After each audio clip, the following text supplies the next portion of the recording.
As jy Bybel saamgebring het en wil saam lees, kan jy by Efesiërs hoofstuk 6 oopmaak. Ons gaan van vers 10 af lees. Efesiërs hoofstuk 6 vanaf vers 10.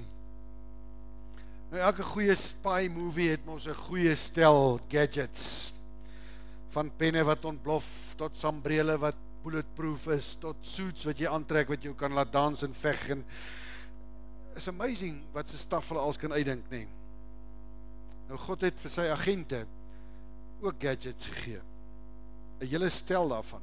Nou as jy so na die prentjie kyk, is dit 'n bietjie oudtyds, nee, die gadgets. Daar's nou niks wat kan ontplof nie en daar's niks horlosies wat vir jou meer sê as hoe laat dit is nie, maar nou ja. Agente het gadgets gekry om hulle te help om hulle job, hulle mission te kan voltooi. God gee gadgets sodat jy die agent kan wees wie hy sê jy is. Efesiërs 6, kom ons lees vanaf vers 10. Verder nog dit, soek julle krag in die Here en in sy groot mag. Ons is om stupid, hè. Ek gaan so 'n stukkie lees en preek, 'n stukkie lees en preek. Maar ons is om stupid, hè. As ons 'n krisis het of 'n probleem het wat aankom en ons moet kies, dan doen ons al die ander goed. En dan op die ou einde sê ons, al wat daar nou nog oor is om te bid. Soek jou krag in die Here en in sy groot mag. Vers 11. Trek die volle wapenrusting aan wat God julle gee, sodat julle op julle pos kan bly, ondanks die listige aanslae van die duiwel. Ons stryd is nie teen vlees en bloed nie, maar teen elke mag en gesag, teen elke gees wat heers oor hierdie sondige wêreld, teen elke bose gees in die lig. Ek lees hier ergens in die afgelope 2-3 weke op Facebook, wat deesdae net so betroubaar is soos die huisgenoot, dat iemand sê, die NG Kerk sê, daar is nie 'n duiwel nie. Nou, dis 'n leuen, hoor. NG Kerk sê dit nie, maar daar is 'n duiwel. As genuine een. En hy loop rond soos 'n brullende leeu om mense te verslind. Dis sy job, dis wat hy doen. Hy wil mense verslind. En ja, daar is demone. En ja, daar is demone rondom ons en in die lugruim rondom ons. En ja, die demone val jou aan op sekere maniere. Ek dink nie hulle wil jou besit nie. Ek dink net hulle wil hê jy moet God mis. So hulle sal allerhande staf in jou kop insit, in jou gedagtewêreld, sodat jy leuns glo. Allerhande staf in jou kop insit, sodat jy dink, ek is nie meer sy kind nie, ek glo nie meer nie, ek is te stout om te kan sê ek is sy agent. Allerhande emosies laat beleef, goeies en slegtes, wat jou te mekaar maak. Ja, dit is so, die demone is daarop uit, om jou en mense te kry, om staf te doen, wat jou seer maak. Toe Jesus sterf aan die kruis, toe sê hy, Vader, vergewe hierdie mense, want hulle weet nie, wat hulle doen nie. En dis wat demone doen. Hulle kry mense, om staf te doen, wat hulle nie eers weet hulle doen nie. En baie keer is daai staf wat hulle doen, daar om jou seer te maak. Nou as ek seer gemaak word deur iemand anders, en ek maak terug seer, doen ek dieselfde en daar's 'n verskriklike fight en mense bloei. Maar as ek snap, die stryd is nie tussen vlees en bloed nie, maar is in die bose geeste. En ek bid en ek leef hierdie wapenrusting, dan kan ek die stryd wen. Hoor julle wat sê ek? Pick jou fight. Baie keer maak mense jou seer en hulle weet dit nie eers nie. Hulle besef dit nie eers nie. Hulle is so vasgevang in 'n leuen in hulle eie lewe dat hulle nie eers weet wat hulle doen aan jou nie. En as jy dan terugveg, versterk jy net hulle saak. Maak dit sin? Hoe die duiwel met sy demone hierdie fight. En daarom sê Paulus, ons geveg is in die geesteswêreld. En ja, ek dink nie ons is geroep om Ghostbusters te speel en gaan demone rondjaag nie. Nee, ons is geroep om agente vir Christus te wees. Ons is geroep om op 'n pos en op 'n plek te staan ten spyte van die aanvalle van die bose. Ons is geroep om die evangelie van Jesus Christus te verkondig. En as die duiwel jou teenstaan, jag hom weg. Hoe? Dis die wapenrusting, dis waaroor vanaand gaan. Die gadgets wat God jou gee. Ons lees verder, vers 13. Trek daarom die volle wapenrusting aan wat God julle gee, sodat julle weerstand kan bied in die dag van onheil, en nadat julle die stryd tot die einde toe gevoer het, nog op julle pos kan bly staan. Hoor julle waaroor gaan die stryd? Oor jou lewe en jou dood. Nie hierdie dood van die aarde wat ons almal gaan nie, praat van die ewige lewe of die ewige dood. En wanneer word bepaal wie die resies gewen het? Aan die einde van die resies. Hoe jy wegspring tel nie baie nie. Hoe jy eindig tel alles. En julle ken baie volwassenes wat moeg geraak het en wat nie meer die resies hardloop nie en wat die stryd verloor het.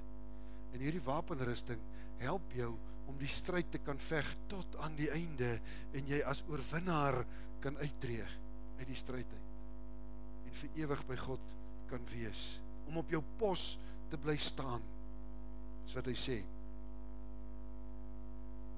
So moet ek elke dag die wapenrusting aantrek? Ek dink so. Nie dat jy dit ooit moet uittrek nie. En ek dink vir die volgende week, lees hierdie verse elke dag. En as jy dit 5 keer op die dag lees, great! Maak dit deel van wie jy is. Maak dit deel van jou normale loop elke liewe dag. Hierdie goed. So dan hoef jy dit nooit uit te trek of aan te trek nie. Maak dit deel.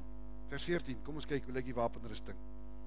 Bly dan op julle pos, toegerus met die waarheid as gordel om julle heupe en die vryspraak deur God as borsharnas. Die belt wat die ouens gedra het, was 'n breë, dik belt, en jy kan sien daar aan hom, hy het sulke blink goedjies wat sulke rakkies was, waar jy jou geld kon inbere, en jy kon jou pyp en jou twak en jou goed daar insit. Aan die belt was ook hakke gewees, waaraan die borsharnas vasgekom het. So as die belt weg is, dan is hier die borsharnas los, en hy, soos jy hardloop, en wat ook al skit hy rond en gaan te kere, so die belt het hom in plek gehou. Nie net die borsharnas nie, maar ook die swaard het 'n hakkie gehad waarin die swaard kon pas. Die skild het ook 'n plek aan die belt gehad waarin hy kon hang, wanneer jy net rondgeloop het. En dan weet jy mos nou, hulle het rokkies gedra in daai tyd. So die belt het die rokkie in toom gehou, dat wanneer jy moet hol en moet veg, dan val jy nie oor jou eie rokkie nie. Girls, julle sal weet, manne, julle verstaan, manne ja. Miskien moet jy 'n bietjie rokkie aantrek en dit bietjie beleef.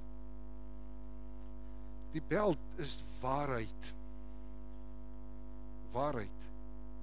Die waarheid oor wie jy is en oor wie God is, hou alles by mekaar. Die waarheid hou die borsharnas op sy plek. Die waarheid voed die swaard. Maak die skild wat geloof is sterk. Die waarheid is die kern van alles. Dink gou mooi, as jy nooit jok nie, hoef jy nooit te onthou wat jy gesê het nie. Want jy sê maar net weer dieselfde storie. Maar as jy begin jok, moet ek ook, ek het vir jou dit gesê, so ek moet nou net onthou, en vir jou, okay, dan moet ek nou net die stories omruil. En dan is die wapenrusting te mekaar. En die vyand se brandpyle kan by jou uitkom en jou verwoes. So jy moet uitverkoop wees aan die waarheid oor wie jy is en oor wie God is. Dan kom die borsharnas van vryspraak. Nou dis 'n ding wat hulle van metaal gemaak het, en hy kon oor mekaar skuif sodat hulle kon beweeg en hy was nie 'n solid ding gewees nie, maar dan kan jy nêrens heen gaan nie. Nou die borsharnas het van die nek af gekom tot by die heupe en al hierdie binne ingewande beskerm, want as hulle begin bloei, het jy nogal 'n probleem, nê. Nee. Die borsharnas is die vryspraak. Dit lê in jou hart. Lê in jou hart. Jy is vrygespreek. vrygespreek. So as God na jou kyk, sien hy 'n mens sonder sonde. Vrygespreek om te leef, om lief te hê. Dis wie God sê jy is. Maar nou weet julle hoe sukkel ons met emosies, nê? Nou het ek alweer teruggemaak. Nou kom lê daai siek emosie hier in my hart van ek is useless.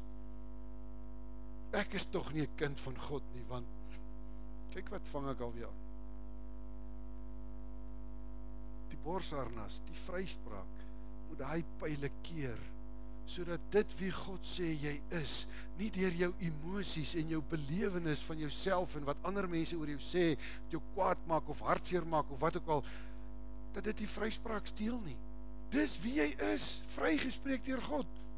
En ja, jy is sy kind, partykeer 'n vrek stout kind, ja, wat ongehoorsaam is en bly doen wat jy weet jy moenie doen nie, maar dit verander nie die feit dat jy sy kind is nie.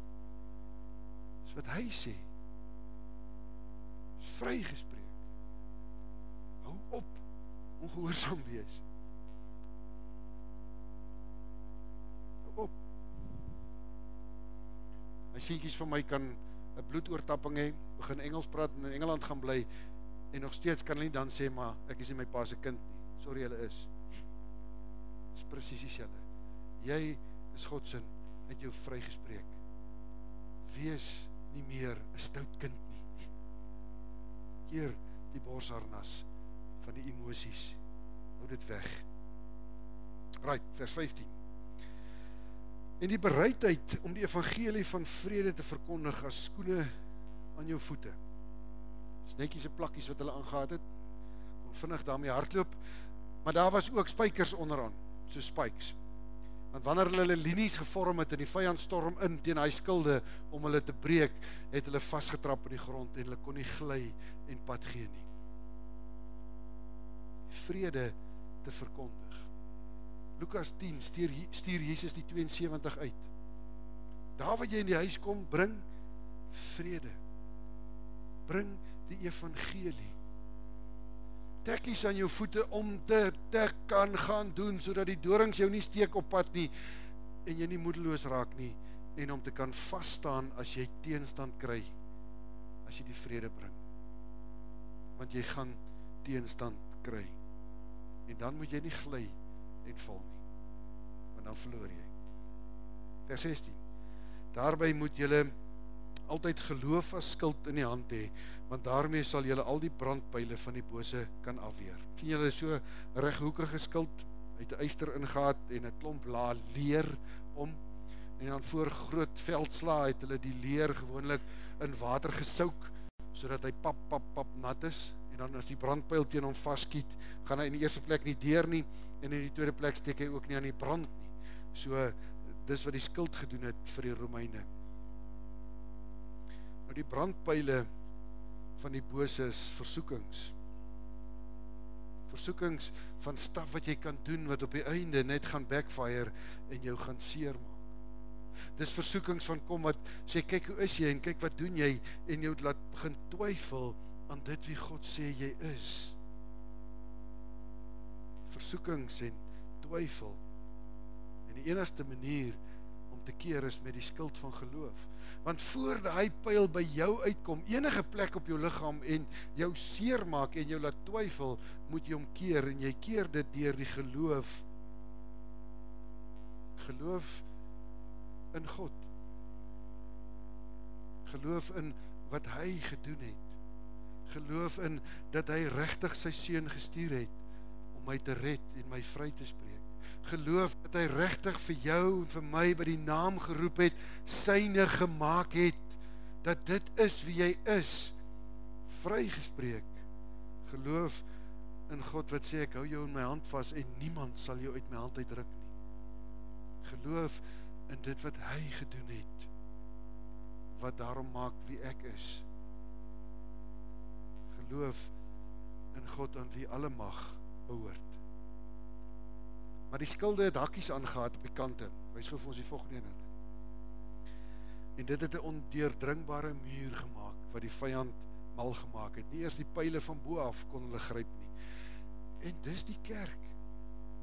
Ons moet so by mekaar inhak en so by mekaar versterk word in ons geloof, sodat ons as geloofsgemeenskap ondeurdringbaar is vir die duiwel. Daarom is dit goed as ons as kerk vir mekaar baie keer sê, hey, dit wat jy doen is nie reg nie.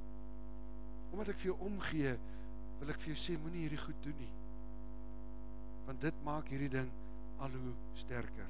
Kyk gou, die volgende een is net 'n ander manier van hoe hulle ingaan. 'n Muur te vorm, sodat die duiwel nie kan inkom en kom verwoes nie. Dis die skild van geloof. Dankie Helena, jy kan die volgende een weer wys. Vers 17. Sit die verlossing as helm op en vat die swaard van die Gees. Dis die woord van God. Nou die helm is met metaal gemaak om jou kop te beskerm. Jy kan as jy nou hou daar kry en vir jouself dink, sal nie vir jou lekker wees nie. Maar deel van die helm is daai, lyk soos 'n besemstok wat daar op is, nee. Nou dis die kenteken van die reglement. So as jy in die geveg is en jou oog vang nog, hier's nog 'n klomp van hierdie ouens hier langs my wat staan, en hier's nog 'n klomp ouens wat staan, so ek kan maar hard veg, ons is nog besig om die stryd te veg en besig om te oorwin. Dit gee hoop. Amazing ding is, Julius Caesar, die eerste groot Romeinse generaal, het agter sy linies beweeg, en as die twee linies nou so te mekaar veg, man on man, het hy agter hulle beweeg, en as hy sien, maar hier's 'n plek waar die mense amper deur die linie breek van die vyand, maar jy kan nou dink, as jy deur die vyand se linie breek, dan kan jy van agteraf aanval, en dan is hulle weerloos. So as die linie eers gebreek is die fight eintlik amper verby. Dan sien Julius Caesar, maar hier is sy manne amper besig om deur te breek. Dan klim hy van sy perdjie af, vat sy swaardjie en breek self daardeur. En dan sien die ander ouens, hey, daar gaan Julius Caesar, hy het klaar deurgebreek. Ek gaan ook. En dan veg hulle al hoe harder, en dit gee hoop. Nou, Jesus het deurgebreek, hy het die dood oorwin, en hy dra die lans van oorwinning, met jou maak om harder te veg. Nou, die helm gaan oor jou kop. Jy is wat jy dink oor jouself. Dis ongelukkig so. En ons vorm gewoonlik daai gedagtes deur wat ander mense vir ons sê. Maar dan dink jy by jouself, ek is die en ek is daai en ek is sis en ek is so. Nou die helm is dan die een van verlossing. Want in jou gedagtes moet jy die geveg veg en sê, maar dit is wie ek is. Ek is 'n verloste van Jesus Christus. Hy het aan die kruis gesterf vir my sonde. Dit is wie ek is. En die helm beskerm dat daar ander pile en ander twyfel en ander nonsens in jou kop inkom. Sodat jy kan bly weet, ek is verlos, ek is in God se span, ek behoort aan hom. Maak nie saak wat gebeur nie. Ek is in die wenspan. Want my leier het klaar deurgebreek en hy het klaar die oorwinning behaal. So ek kan net agterna gaan. En in die swaard van die Gees, die woord van God. Hulle het so 'n kort swaardjie gehad, al twee kante skerp, dis vir die naby binnengevegte. Dis amazing. Toe Jesus 40 dae lank in die woestyn was, toe gryp die duiwel hom en hy versoek hom. En hy vat hom ons nou in die woestyn en hy sê, maak hierdie klippe brode, vat hom op die tempel en sê, alles sal ek vir jou gee, op die berg. En elke keer kap Jesus terug met wat? Tekste uit die Bybel. Tekste uit die Bybel. En die amazing ding is, die tweede keer toe kap die duiwel hom met tekste uit die Bybel. So hy ken ook die Bybel. Jy moet jou Bybel ken. Jy moet verste uit jou kop uit leer. Jy moet tyd vertoef in die hele woord, sodat dit jou swaard kan wees. Dis die enigste manier hoe jy die vyand van jou lyf kan weghou. Die enigste, nie filosofie of teorieë of selfdinkpogings of sielkundiges of wie ook al kan jou help om die duiwel van jou af weg te hou nie, net die woord van God. En dis jou swaard waarmee jy veg. Niks anders werk nie. Niks. So ja, jy moet meer tyd in die Bybel spandeer as in jou akademiese boeke. Ja, want as jy nou enige graad het, maar die feit verloor het, wat help dit? En ek sal ontken by julle ouers, as hulle vir hom sê, die dominee sê, ek moet meer Bybel lees as swat. Ek het dit nooit gesê nie, maar dit is waar. Ja, die pik is 'n lekker plek, man, as jy lank genoeg hier bly, dan gee hulle jou graad vir jou. Nie daaroor worry nie. Maar moenie hierdie fight verloor nie. En nou weet ek, nou gaan die meeste van julle sê, maar ek het nie tyd nie. Ek het regtig nie tyd nie. Twak. Jy het 24 ure 'n dag en dis genoeg. Jy kies, gaan ek nou koffie drink, gaan ek nou roomys eet, gaan ek nou vry, gaan ek nou swat, gaan ek nou klas toe of gaan ek nou nog slaap? Nie eers jou ma en pa kies dit meer vir jou nie. Jy kies, daar's genoeg tyd. Maak die regte keuses sodat jy genoeg tyd in God se woord kan wees, sodat jou swaard kan skerp wees, sodat jy kan veg.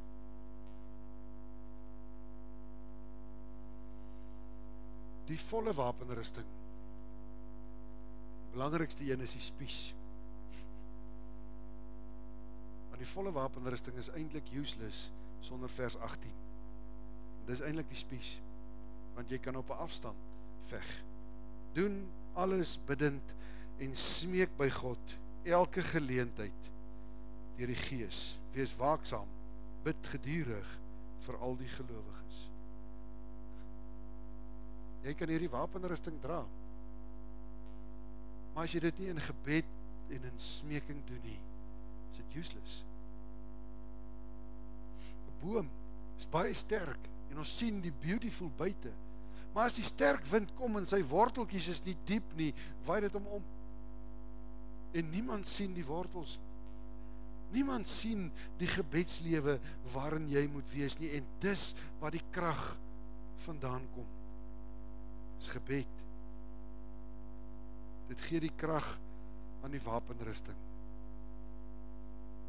Dit maak dat jy bly staan en weet waar kom die guts vandaan.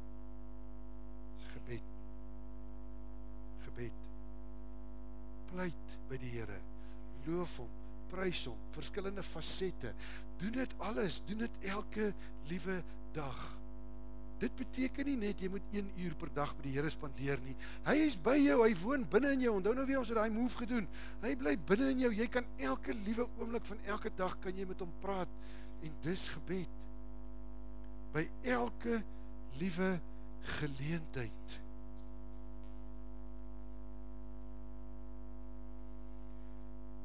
Hoeveel gebed het jy spandeer voor jy gekies het wat jy moet swat?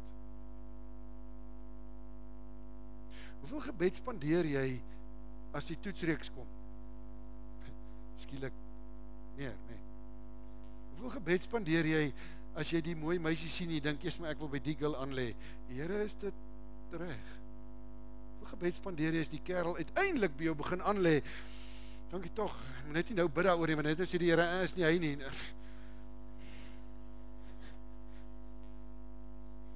Scary.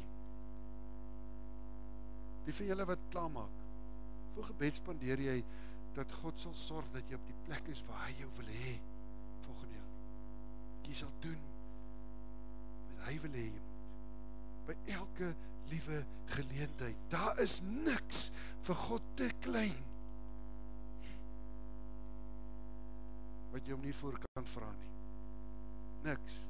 En weet julle, ek het dit nou nogal eers agtergekom toe ek my eie kinders het. Hulle piep oor alles. Dis heerlik. Heerlik. Hulle vra hulle pa. Dis gebed. Gebed maak die waarheid wakker. Gebed maak die waarheid sterker. Gebed bring die vryspraak sodat dit kan nes maak in my hart en kan leef vanuit my hart uit en sit die borsharnas op sy plek sodat die pile nie my vryheid kan steel nie. Gebed maak my voete gereed om te loop en om vas te staan en te bly doen dit waarvoor ek geroep is in my missie om die evangelie van Christus te verkondig. Spykers in die grond, onbeweegbaar. Gebed doen dit. Gebed maak die geloof, die skild sterk, sodat die pile wat brand blus as hulle teen hom tref en ondeurdringbaar.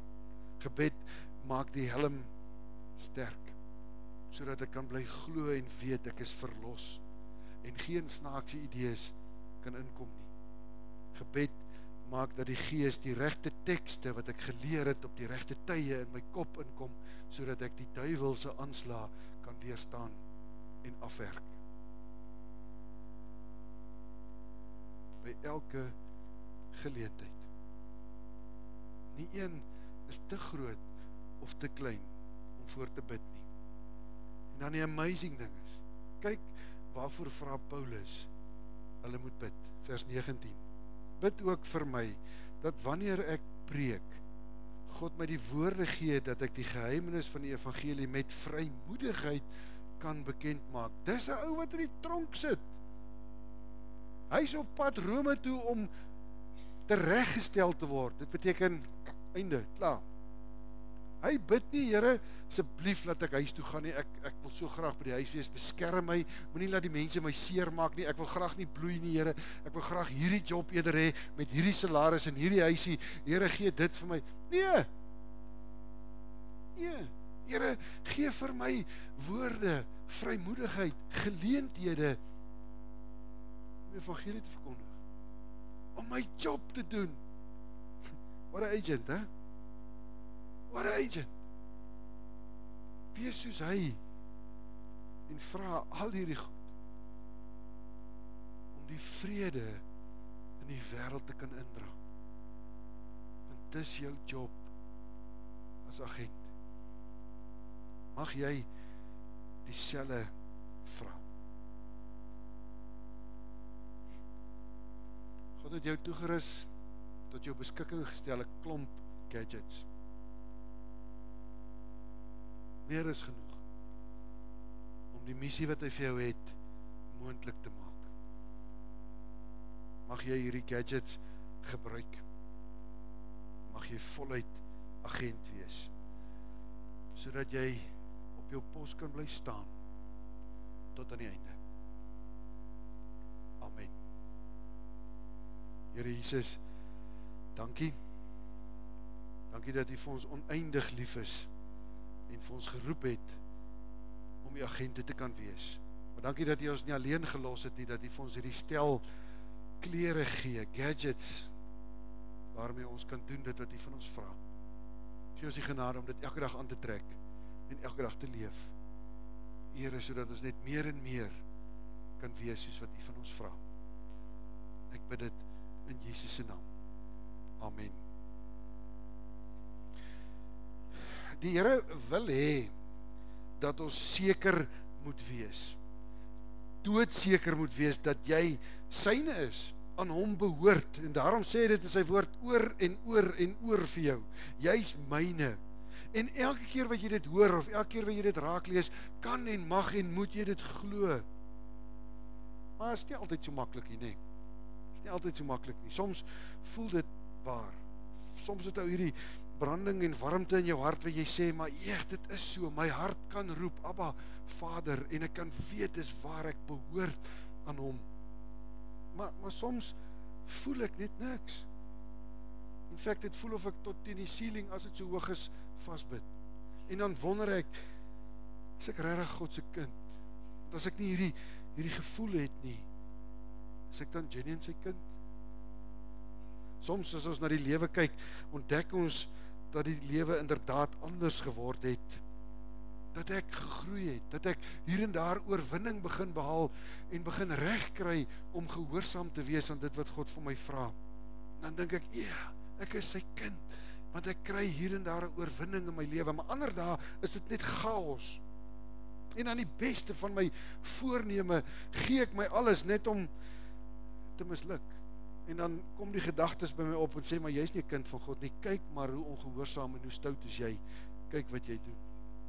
Soms versterk ander gelowiges se getuies my en ek dink, ek voel saam, ek het ook al hierdie oorwinning behaal, ek weet waarvan hierdie mens praat, en ek is syne, ek behoort aan hom, hoor net.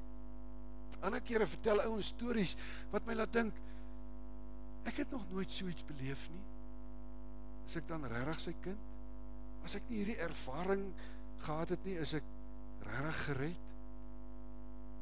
Soms verloop die lewe vir ons voorspoedig. Man, dit gaan goed, die meisie hou van jou en dis lente en jy kom en slag jou toetse deur en ma en pa het jou sakgeld opgeskryf en al die lekker dinge en dan voel dit vir jou, yes, die Here sorg genuine vir my. Ander kere voel dit of niemand meer lief is vir jou nie. Kerel het jou gelos en dit reën die hele dag in jou lewe en jy's misluk. En dan dink jy, sorg die Here regtig vir my? Waar is hy? Is ek genuine sy kind? Die Here wil deur die nagmaal al hierdie twyfelstemme in jou hart stil maak, sodat jy net sy stem kan hoor. Sy stem wat vir jou sê, my kind, jy is myne. Ek het jou gekoop. Jy is myne. Daarom met die nagmaal kom wys hy vir ons die prys wat hy betaal het om jou te kan koop, om syne te kan wees. Kyk, hierdie brood en wyn is my liggaam en my bloed. Dit is vir jou om te eet, want dit is vir jou wat ek daarmee gekoop het. Jy is myne. Jy hoef nie, nee, jy moenie twyfel daaraan nie. Moenie langer ongelowig wees nie. Soos jy daai stukkie brood wat Jenny nou al amper soos 'n beskuitjie is kou en hy knars in jou mond en jy wonder of die ou langs aan gehoor het, hoe byt jy hom. Weet dan, so seker as wat jy hom hoor en dat jy hom proe, hy het jou gekoop, sy liggaam gebreek vir jou. En as jy dan die wyn drink daarna, weet dan dat sy bloed gevloei het vir jou sonde. Jy's vrygemaak sodat jy kan lief hê. Vat nou ruim tyd en gebruik die nagmaal voor God.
Vader, dankie vir proe, sigbaar, tasbare bewys dat U my gekoop het en dat ons aan U behoort. Dankie Here dat U ons so lief het soos dit. En dankie dat U ons geroep het om deel te wees van die storie. En dankie dat U ons nie hier in die vlakte los nie, maar dat U vir ons 'n klomp gadgets gegee het waarmee ons hierdie stryd kan veg. Ek wil pleit, Here, vir genade en vir guts vir elkeen van ons om op ons pos te bly staan tot aan die einde, sodat die eer en die lof na U toe kan kom. Kom pleit dit en vra dit in Jesus se naam. Amen. Kom ons staan en dan sluit ons met 2 liedere af.